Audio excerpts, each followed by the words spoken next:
চলছে বিজ্ঞাপনটিতে কেন মিশ্র প্রতিক্রিয়া দেখাচ্ছেন নেটিজেনরা? সম্প্রতি গাজায় ইসরায়েলের আগ্রাসনকে কেন্দ্র করে বিশ্বের বিভিন্ন দেশে পশ্চিমা পণ্য বর্জনের বারবার তোমাদের বলছি, বয়কট কোকা কোলা পেপসি, বারবার তোমাদের বলছি, বয়কট কোকা কোলা পেপসি।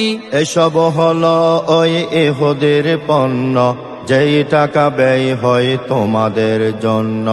এসব হলো ওই ইহুদির পণ্য, যেই টাকা ব্যয় হয় তোমাদের জন্য। নিজের টাকায় আসে নিজের বুকে, মরছে মুসলমান দুকে দুকে। নিজের টাকায় আসে নিজের বুকে, সেই অনুভবটাই করছি।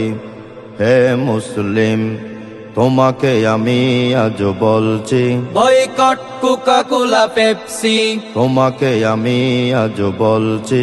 Boycott Coca Cola Pepsi. লাল কোত্তার দল সুযোগটা পাই বলে অর্থ ব্যয় করে ফিলিস্তিনে। নামদারি মুসলিম দালালিতে রাত দিন কোকা কোলা পেপসির বিজ্ঞাপনে। লাল কোত্তার দল সুযোগটা পাই বলে অর্থ ব্যয় করে ফিলিস্তিনে।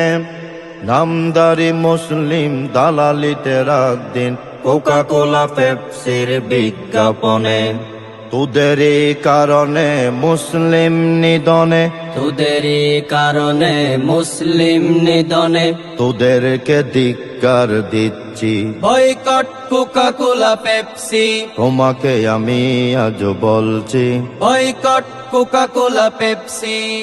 মাঠে আর ময়দানে সুরে আর গানে গানে এইভাবে প্রতিবাদ করে যাব। 7 up, Pepsi, Coca Cola boycott, প্রয়োজনে সকলে মৌজু খাবো। ধ্বংসের কেমিক্যাল প্রাণ আর ফেল, ধ্বংসের কেমিক্যাল প্রাণ আর ফেল। বর্জন করতে বলছি। বয়কট কোকা কোলা পেপসি, বারবার তোমাদের বলছি, বয়কট কোকা কোলা পেপসি। মুসলিম নিয়ে আমি ভাবছি, বয়কট কোকা কোলা পেপসি, সেই অনুভবটাই করছি। Boycott Coca Cola Pepsi. Boycott Coca Cola Pepsi.